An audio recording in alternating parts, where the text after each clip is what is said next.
Essa é uma mensagem bíblica produzida pela Igreja MSBN Oeiras para o Corpo de Cristo.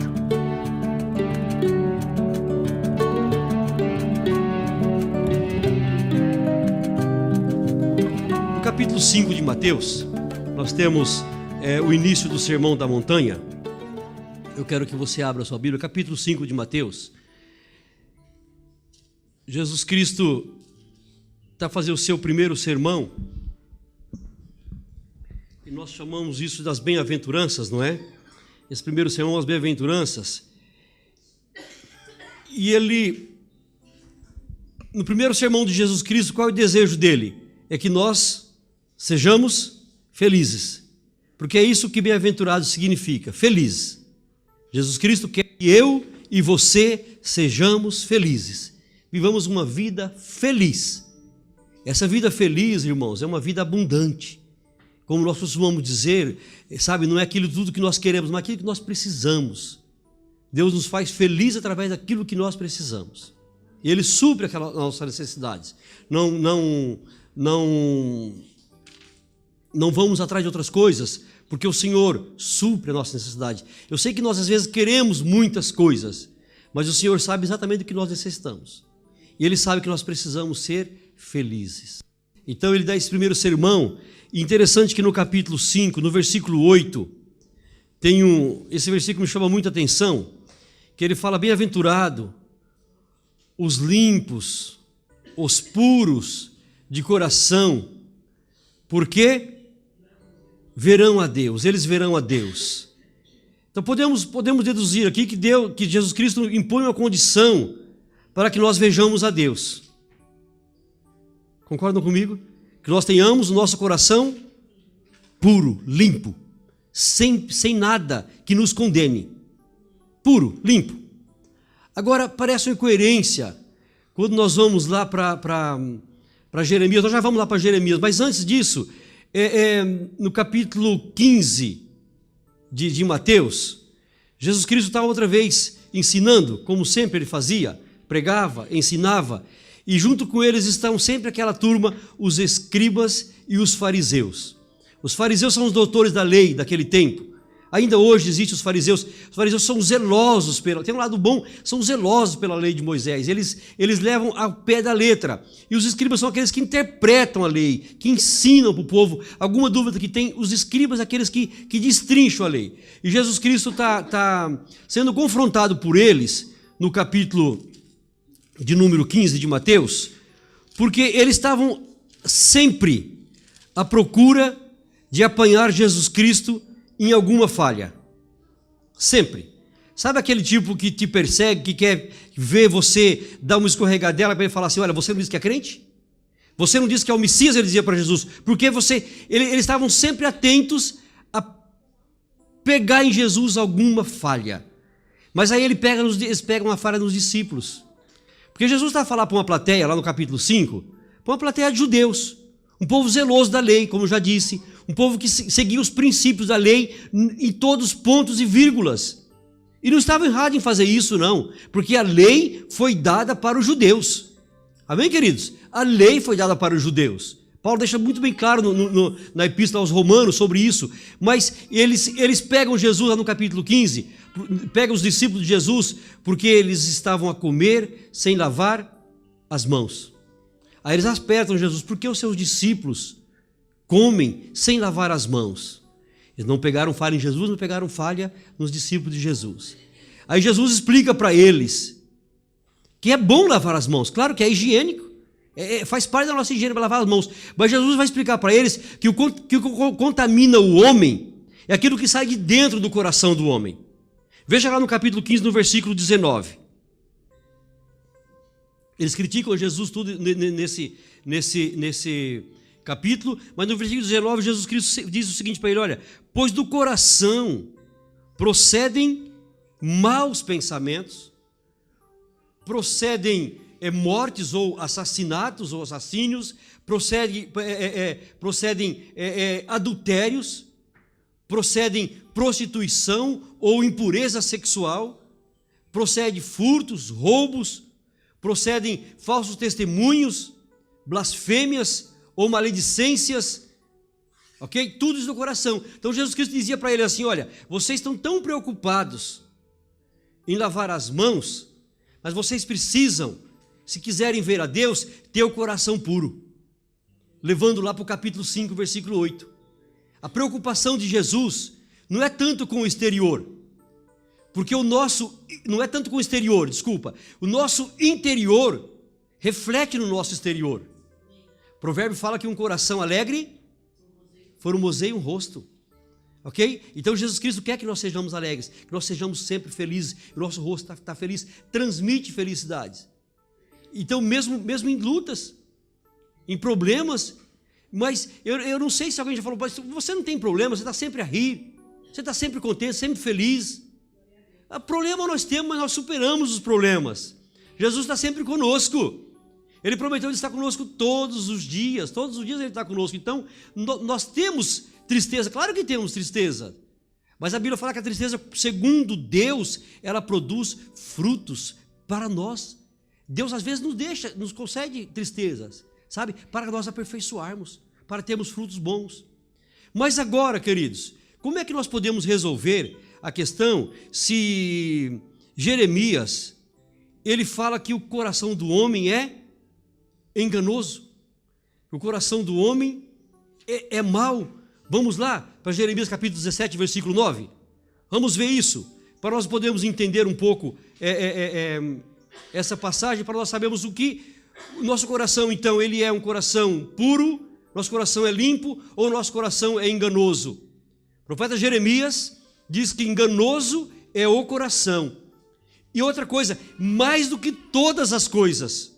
Ou seja, Jeremias está dizendo aqui, queridos, que não tem nada mais enganoso do que o nosso coração. E tem mais o seguinte, perverso, cruel, mau. E ainda pergunta assim, quem pode conhecê-lo? Quem o conhecerá? Se nós formos ler o contexto, Jeremias tem toda a razão de dizer aquilo. Ele está a falar para a nação de Judá que não se converte ao Senhor, não aceita os conselhos. Jeremias, não vamos ler agora, mas o profeta Jeremias, durante 25 anos, ele incentiva o povo de Judá a se converter dos seus maus caminhos, a se arrepender, para que não sofresse o exílio na Babilônia, para que Nabucodonosor não viesse e levasse eles cativos. Mas durante 25 anos ele profetiza, ele fala, ele prega, e o povo não se emenda. E aí ele fala assim, olha, enganoso é o coração, mais do que todas as coisas, quem o conhecerá? E Deus, obviamente, não estava contente com um coração enganoso, com um coração mau, com um coração perverso. Você pensa que Deus tem prazer em ver essa nossa geração tão má, tão corrupta, tão gananciosa? Quanto mais tem, mais quer, matam-se por mínima coisa, sabe? Enganam-se por mínimas coisas. E infelizmente nós estamos vendo isso no chamado meio cristão. Infelizmente, irmãos, essa é a realidade, sabe? Traições. Deus não estava contente com isso, como não está contente hoje. Mas Deus sempre tem uma alternativa para o homem. Deus sempre providenciou e sempre providenciará um escape para o homem, para aqueles que querem se chegar ao Senhor. Já mesmo naquele tempo, ele promete para nós, irmãos, para todos aqueles que querem, ele promete um transplante de coração. Vamos lá para Ezequiel. Ezequiel capítulo de número 36, e versículos 26 e 27. O profeta Ezequiel, um dos profetas que estava exilado na Babilônia, e Deus usa ele grandemente para confrontar, para confortar, melhor dizendo, o povo que vivia na Babilônia. Jeremias profetizou antes do exílio.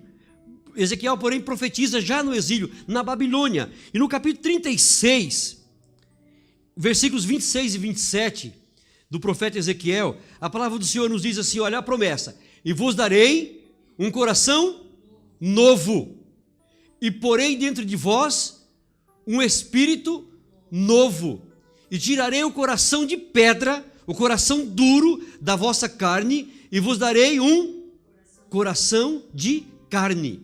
Veja bem, O coração estava dentro da carne, porém era de pedra, era duro. Aquelas pessoas insensíveis que não conseguem mudar, não querem mudar. Deus promete para quem quer um novo coração.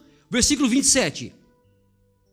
E tem mais um detalhe: porém dentro de vós o meu espírito, e farei que andeis nos meus estatutos, e guardeis os meus juízos, e os observeis. Há opção para quem tem um coração ruim. Há opção para quem tem um coração enganoso.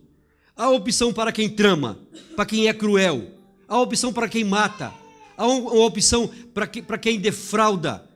Deus promete para todos aqueles que querem dar um novo coração.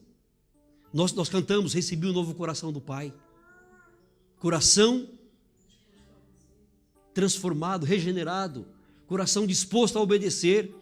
É isso que Deus promete para cada um de nós, queridos. E eu creio que eu estou nessa noite trazendo a palavra de Deus para pessoas que tiveram o coração transformado, amém? Mas como que nós podemos ter o coração transformado, irmãos? Veja bem, Deus promete por dentro de nós o seu Espírito. Porque no Velho Testamento, o que acontecia com os grandes homens? O Espírito Santo não habitava dentro deles. O Espírito de Deus possuía aquelas pessoas para um trabalho específico, para uma obra específica. Se você for estudar a vida dos grandes homens de Deus da história, você vai ver, e o Espírito do Senhor se apoderou, o Espírito do Senhor se apossou, o Espírito do Senhor tomou, e para fazer uma determinada obra. Mas nós temos a promessa na nova aliança, no Novo Testamento, que o Espírito de Deus viria habitar dentro de nós. Já no Velho Testamento Deus fez essa promessa: e porei dentro de vós um novo espírito, um novo coração. Mas como é que isso se sucede? Através do que, gente? Deus vai realmente, no sentido literal, abrir o nosso peito, tirar esse coração e colocar um coração novo? Esse transplante, ele é dado através da palavra. Tão somente através da palavra. Uma prova disso está em Lucas capítulo 8, versículo 15. Nós amamos a palavra, e nós não podemos falar aqui nada que não tenha base na palavra. Amém, queridos? Porque se você ficar bravo comigo, eu vou falar: olha, fique bravo com o Espírito Santo que inspirou os escritores para escrever a palavra de Deus. Amém, queridos? No capítulo 8 de Lucas, Jesus está falando a parábola do semeador. Vocês já entenderam por esse versículo. E aí ele dá vários tipos de semente. Mas quando chega no capítulo 8, ele fala assim: depois de várias sementes terem praticamente se perdido, não ter dado fruto, não ter raiz, ok? Chega no versículo 5 do capítulo 8, ele diz assim: olha, e a semente que caiu em boa terra são os que, ouvindo a palavra, a conservam num coração, o que, gente? Honesto e bom. Um coração que recebe a palavra de Deus com sinceridade. Sabe? Recebe porque está precisando da palavra de Deus. O que acontece? Essa semente cai no nosso coração. Semente cai no nosso coração. E o que acontece? Ela frutifica. E dá fruto com perseverança. Jesus Cristo falando através do Evangelho de João, ele diz assim: não vos escolhesse vós a mim, mas eu vos escolhi a vós, e vos nomeei, para que vades e dê frutos, e o vosso fruto permaneça, seja, frutos com perseverança. Não é um fruto que ele dá hoje e amanhã, não, é um fruto que permanece, ou seja, através do nosso fruto, outros virão e frutificarão. Isso é transformação, mudança de coração, é um transplante no nosso coração. Isso é feito através da palavra. Quando nós damos ouvido à palavra, quando nós nos alimentamos da palavra. Essa semana foi postada no nosso grupo da igreja uma palavra interessantíssima, que eu tenho sempre isso em mente. Irmãos, nós não estamos a precisar ouvir novos sermões mirabolantes, não. Nós estamos a precisar a meditar naquilo que nós já ouvimos, naquilo que nós já aprendemos. Saímos daqui com a palavra que nos foi dada em cada culto, em cada ensino de terça, escola bíblica dominical, sexta noite, domingo à noite. Saímos daqui que tem essa palavra para nós termos no nosso coração escondidinha, para que nós não pequemos contra o Senhor. Quando vierem as lutas, as provações, a palavra fala conosco, que nós temos guardado no nosso coração, queridos. Nós temos que parar, às vezes, de ter esse hábito de ler um versículo por ler, sabe? Escondi a tua palavra no meu coração para não pecar contra ti, e não parar para meditar nisso, não degustar isso, não esmiuçar isso, porque a palavra frutifica em nosso coração, mas nós temos que ter um coração honesto e bom, porque senão a palavra, lembra dos anteriores? Caíram em meio à estrada, caíram em terreno rochoso, e para os prazeres do mundo. Ou seja, essas pessoas não priorizaram a palavra, mas nós, com um coração honesto e bom, nós priorizamos a palavra. A palavra entra em nós, e aí há uma mudança no nosso coração. Nós não temos mais um coração perverso, mau. O povo, naquela altura, tinha de fato. Mas aí, queridos, o que acontece? Às vezes nós nos apegamos nesse versículo de Jeremias e ficamos justificando os nossos erros. O que eu posso fazer? Meu coração é assim má, eu tenho uma índole má, meu coração é mau, eu tenho uma índole má. Isso vem dos meus pais, dos meus avós. Aí já entra a questão da maldição hereditária. Sabe que nós estamos a aprender na escola bíblica dominical, aos domingos, às 10 horas da manhã, e tem sido maravilhoso. Tem sido bom. Eu não sou suspeito em dizer não, irmãos, porque eu gosto, eu amo, eu tenho prazer na escola bíblica dominical, porque é um momento único da igreja que nós interagimos, perguntamos, debatemos, e às vezes as coisas... Domingo passado agora aconteceu uma coisa estranha, um irmão 11h30 levantou, eu nem sabia que era 11h30, irmão, desculpa, mas eu tenho que ir, tenho um compromisso, ok? E quando me alertaram, uma aluna me disse, você viu o relógio? Faltava 15 para meio-dia e eu ia até às 2 da tarde. Porque não estava a olhar para o relógio, não foi descuido, não. É que estava gostoso o aprendizado da palavra de Deus, o ensino da palavra de Deus. Então nós estamos a aprender sobre isso. Voltando, nos apegamos aos versículos bíblicos, irmãos, às vezes, e fazemos isso de muleta, de escora. Não, meu coração é mesmo má, porque, pai, isso eu herdei dos meus pais. Não, quem está em Cristo é nova criatura. Aquele que acolhe a palavra em si, o coração foi transplantado, foi mudado. Promessa do nosso Deus. Veja lá, queridos, Romanos capítulo 5, versículo 5. Vamos ler um pouco da palavra. Romanos 5 e 5. Já depois da palavra vir, frutificar no nosso coração, nós temos a convicção da palavra do Senhor. Quando Paulo, escrevendo para a igreja de Roma, ele diz no capítulo 5 e versículo 5: ora, a esperança não traz confusão, porquanto o amor de Deus está gente derramado em nosso coração pelo Espírito Santo que nos foi dado. Houve uma mudança ou não houve no nosso coração? Houve um transplante ou não houve um transplante? Veja bem, queridos, não está dizendo que o Espírito Santo, que o amor de Deus foi derramado assim, pingado umas gotinhas. Não, foi derramado. Foi de bastante para nós, suficiente para nós. A graça de Deus, o amor de Deus habita no nosso coração através do Espírito Santo que nos foi dado. Se o Espírito Santo habita em nós, nós não temos como dizer que temos um coração ruim, um coração enganoso, um coração cruel. Não. E Deus espera de nós frutos bons. Porque hoje nós temos um coração transformado, um coração regenerado. Paulo escrevendo para o jovem Tito, no capítulo 3, versículos 4 e 6. Tito está um pouquinho para frente de Timóteo. Vamos lá, meus queridos, vamos abrir a Bíblia. Tito capítulo 3, versículo 5.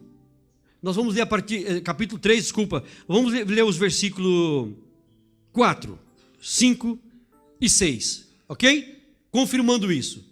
Mas quando apareceu a benignidade e a caridade, quando apareceu a bondade e o amor de Deus, nosso Salvador, para com os homens, não pelas obras de justiça que houvéssemos feito, não porque nós éramos bons, irmã Solange, não porque nós merecíamos, mas segundo a sua misericórdia, nos salvou pela lavagem da regeneração e da renovação do Espírito Santo, que abundantemente, olha aqui como melhora, que abundantemente Ele derramou sobre nós por Cristo Jesus, nosso Salvador.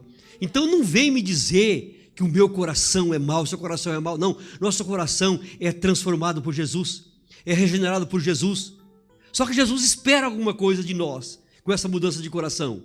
Não é para simplesmente nós falarmos assim, olha, eu tenho um bom coração, eu fui mudado, eu fui transformado e está tudo muito bem. Não. A palavra do Senhor, ela habita em nós abundantemente e nós temos que dar frutos. Isaías capítulo 5, tem uma passagem interessantíssima que eu quero que vocês leiam. Isaías capítulo 5.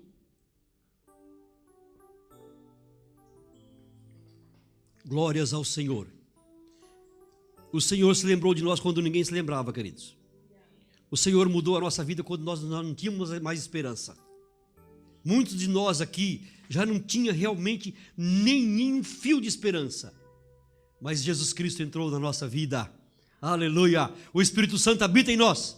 O Pai habita em nós. Jesus Cristo habita em nós. A Trindade habita em nós pelo sangue de Jesus Cristo derramado por nossos corações. Essa é uma parábola, um cântico do vinhateiro.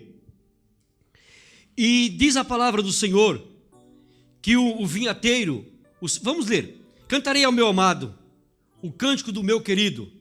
Vamos lá, Isaías capítulo 5? Isso, o cântico do meu querido a respeito da sua vinha. O meu amado tem uma vinha em um outeiro fértil,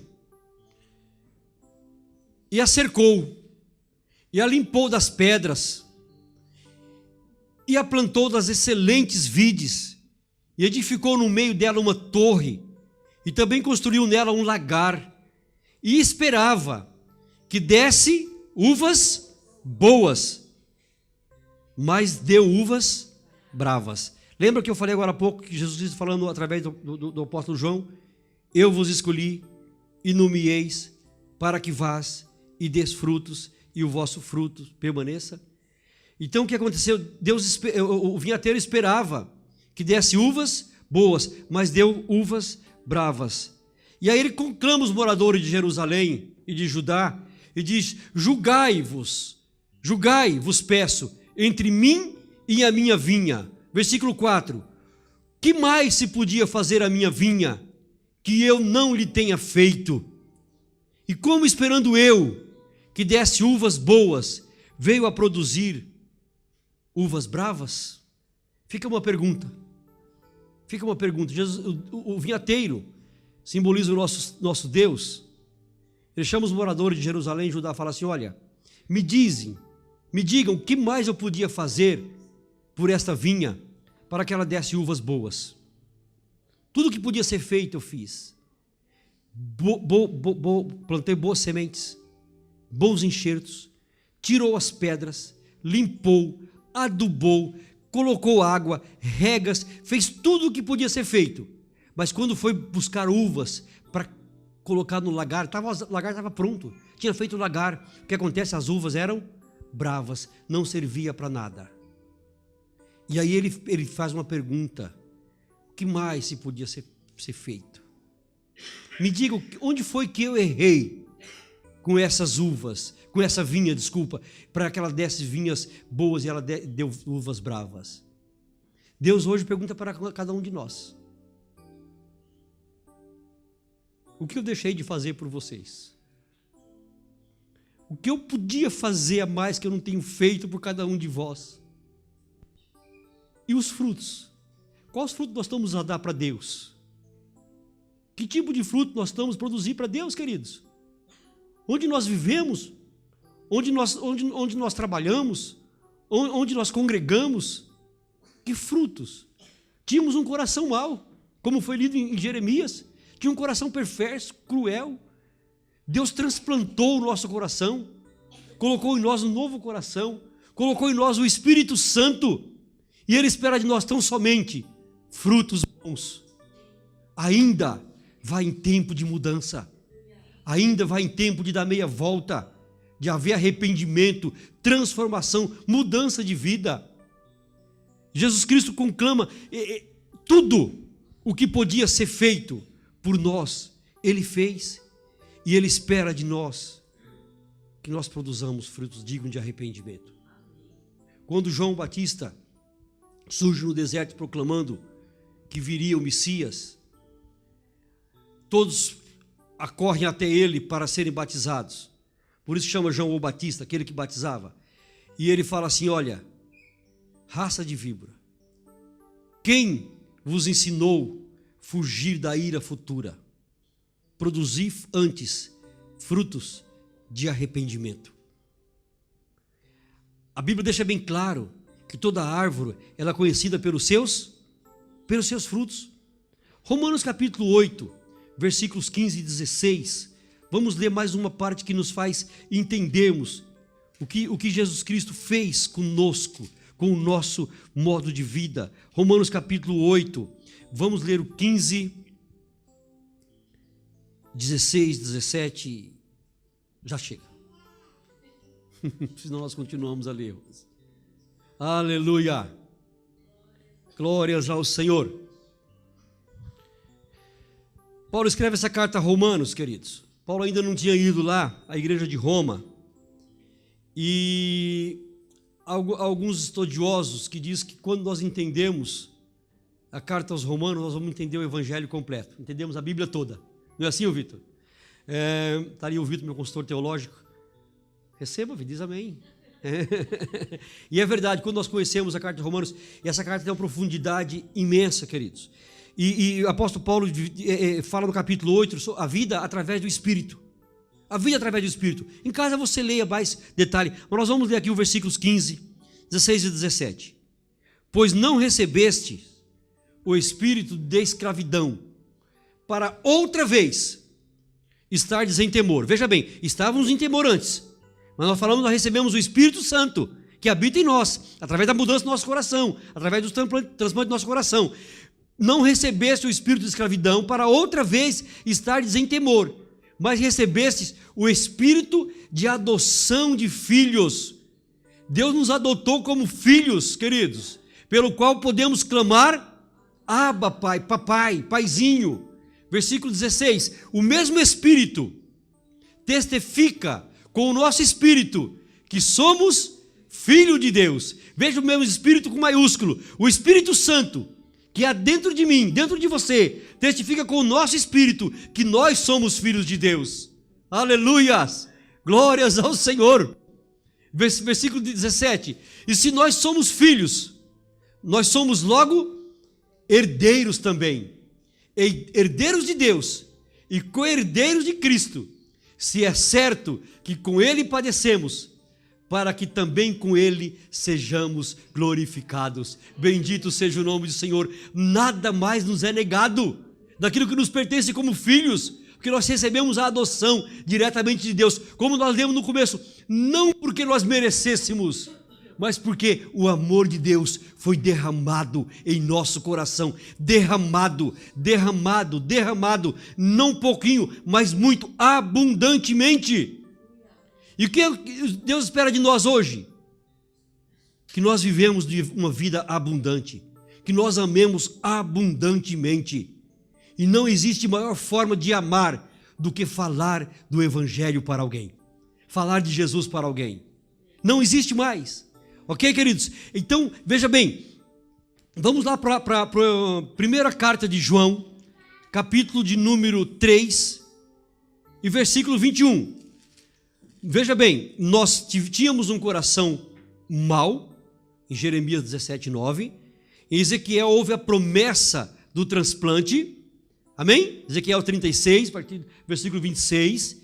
Em Lucas 8, versículo 15, houve a mudança através da palavra. Depois o Espírito Santo foi derramado em nossos corações de uma forma abundante, amém? Deus espera de nós que nós produzamos frutos que permaneçam, que frutifiquem. E agora, primeira carta de João, lá no finalzinho, capítulo de número 3, versículo 21, para nós terminarmos. A palavra do Senhor nos diz, 1 de João 3 e 21, amados, se o nosso coração nos não condena, temos confiança para com Deus.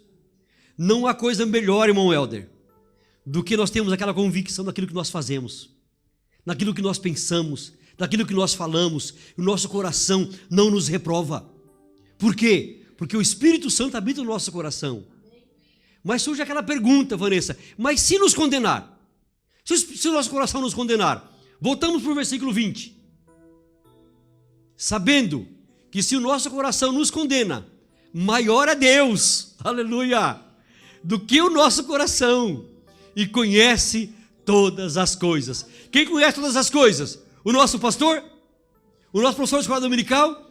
O nosso professor de IBADEP? A nossa mulher? O nosso cônjuge? Os nossos filhos? Não. Deus conhece o nosso coração e sabe todas as coisas.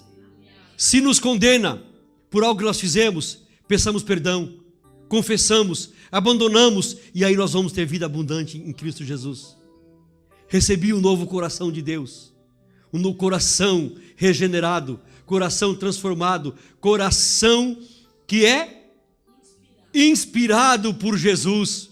E como fruto desse novo coração, eu recebo a paz de Cristo e te abençoo, meu irmão, te abençoo, minha irmã. Quem tem um coração transformado, queridos, vive abençoando, não vive amaldiçoando, não vive a falar mal, não vive a botar encrenca na vida de ninguém. Não, pelo contrário, abençoa. Deus abençoa através da nossa vida. Amém, queridos? Que Deus conserve-nos com um coração puro, porque somente os puros de coração verão a Deus. Esta foi mais uma mensagem bíblica produzida pela Igreja MESBN Oeiras. Siga-nos nas redes sociais, Facebook e Instagram. Subscreva o nosso podcast, também o canal no YouTube. Saiba mais em msbnportugal.com.